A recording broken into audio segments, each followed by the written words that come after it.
Welcome back at WNST, Towson, Baltimore, and WNST.net. It is basketball season around here, as much as we've talked about Eric Weddle and his release this week, as well as what's going to happen with C.J. Mosley and the Ravens, as well as the Orioles. Basketball is upon us. I'm wearing my UMBC hat, and somebody better tell Steve Levy or Phil Stern or Pete Caringi, somebody over there, that this hat is now so old. I think his hat goes back to Tom Sullivan.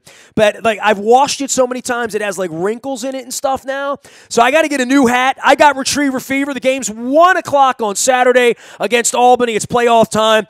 And I thought, who can we get on? Well, let's get on a guy that was out on the court dribbling 4 years for the Retrievers. We welcome Jourdan Grant back onto the program here to talk all. Is it a little less nervous for you being a part of it or not being a part of it, Jourdan? I mean, it's definitely nerve-wracking watching it because I still want to be out there with those guys. But it's good to see them being successful, keeping the legacy that we had built last year, keep it going. And but it's definitely hard watching, but it's probably a little bit worse being out there, I believe. Well, you're out of school now. You're doing some marketing work. You were a communications major, which, you know, like media and communications. That's right. You know, I don't know how you're ever going to get a gig, by the way, but welcome to the new world. You know, I've only been doing this 30 years. Look, for you, with UMBC coming into the program and a decision, look, you're a local kid playing at Spalding, all that stuff. Anybody familiar with the programs, familiar with you, or familiar with local hoops, whether it's Towson or Coppin or any of the schools around here. But for you to come in and see the growth, I've seen it over 30 years, bro. You know, I've been going to the rack since back in the 80s and 90s and all of that. But this whole move to the new arena, the win last year that you were a part of, that will go down in history, you know, the first ever 16, there may never be another one to do what you guys did last year. But to see the thing grow, this is where it has to grow. There's a playoff game this week. This is when you start to see the place fill up. This is where you try to, when you're my age, look back and say, man, we really built something over there. We went from something small to something bigger than small. I mean, definitely. I mean, I used to tell the guys last year, I said I was probably the only guy there 4 years ago when we went 4 in 2020, whatever the hell it was, and then the next year it was 7 and something. So yeah, I mean, me personally, I've seen the program flip from what it was, from being mad every day, getting off the bus, like, how am I going to do this again tomorrow, to wanting to come to practice, like, yeah, let's go, fellas. We got a chance to win a championship. So I mean, it's all about. I mean, that's one of the big things Coach Odom had talked to us about when he first came in, was changing the culture. And as you can see, I think we did a pretty good job. He's done a great job recruiting, just being a great coach. So, I mean, once you put those proponents together, get some hardworking guys in there, you see what happens. And last year, I mean, I guess that was a testament to his words, our hard work. So it's paying off right now. So, I mean, For this year's team and the differences, you know, clearly you, amongst others, gone from last year's team, and Cheris Lyles, amongst others, picking up the pieces and trying to build off of something that was so special last year. Sometimes you have to take a half step back, and you sort of know that when you lose some special guys and a special team. But this is a chance to ramp up, and there's no intimidation about Vermont. But clearly what happened after Vermont 2 weeks ago stands as a disappointment that they need to make right over the next week and a half. I mean, definitely. I mean, you lose 3 senior guards, me, Jairus, KJ. I mean, that's a big part of the offense, the defense, and the heart of the team. So, I mean, they brought in some new guards. RJ, I think, has done a great job this year as a freshman. KJ, as a JUCO transfer, has done a great job, I think. If not, get a all-conference selection. I think Jose Placer, he's done a great job as a backup. I mean, they're young this year, but they still have the cog. They still, I feel as though Joe Sherburne, he's the glue guy. He keeps it together. Well, he's going to be counted on now because he's the guy who was a part of what was so special about last year's team and really the building of this thing over the last couple of years. I mean, definitely, Joe was a huge part last year, and Joe's an even bigger part now this year. I mean, I've talked to him several times, and There's just something so cool about Joe. He's never up, never down. He's just ready to play and ready to compete, and that's what Odom has always taught us. And Joe is keeping the legacy going and instilling it in the rest of the guys. So I mean, it's all about learning. They're young this year, and for them to be in this position, I mean, not a lot of people would have said that, but hey, they're doing it, and I'm proud of them.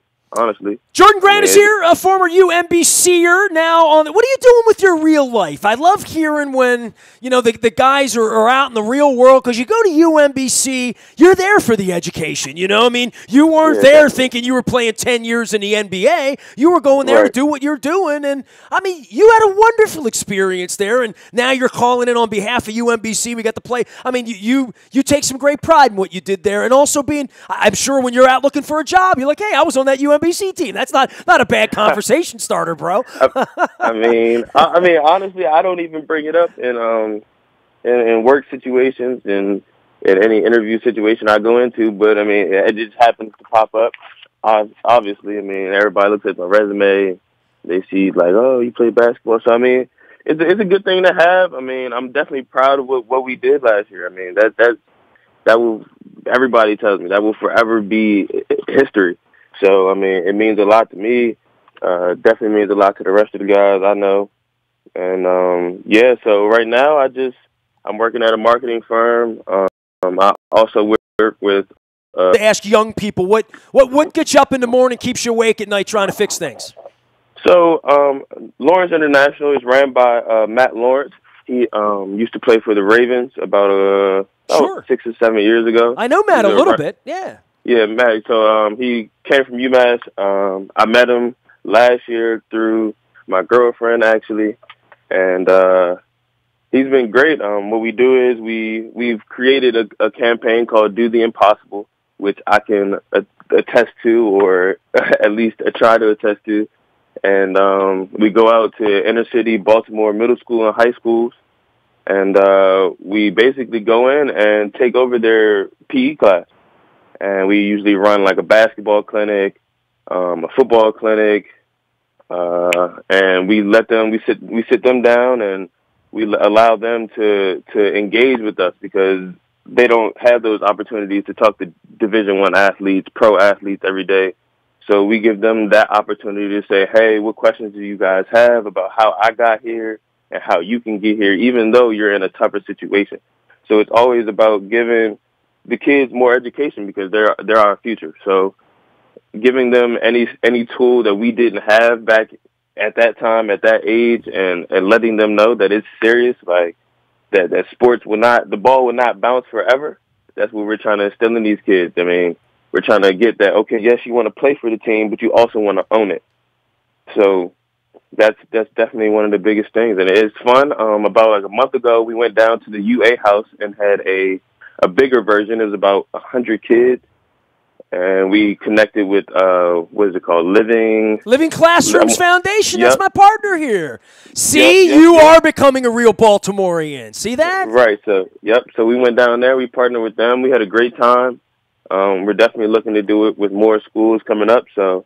Yeah, that's what I've been a part of. Good work, brother. Good work, man. It's good to catch up with you. Jourdan Grant joining us here, former UMBC Retrievers. The Dogs will be barking Saturday at 1 o'clock, taking on Albany here. For the year and for Albany and the pathway and Stony Brook and Vermont and all that represents, it is an interesting conference, isn't it? And I love the play and win, and if the lower seed, maybe through the bye, UMBC will get a couple of games here at home over the next week or week and a half. It all depends on who wins and where. But that makes it a fun tournament, maybe even more so than like Maryland going out to Chicago next week and playing and coming home and everybody being in the same gym.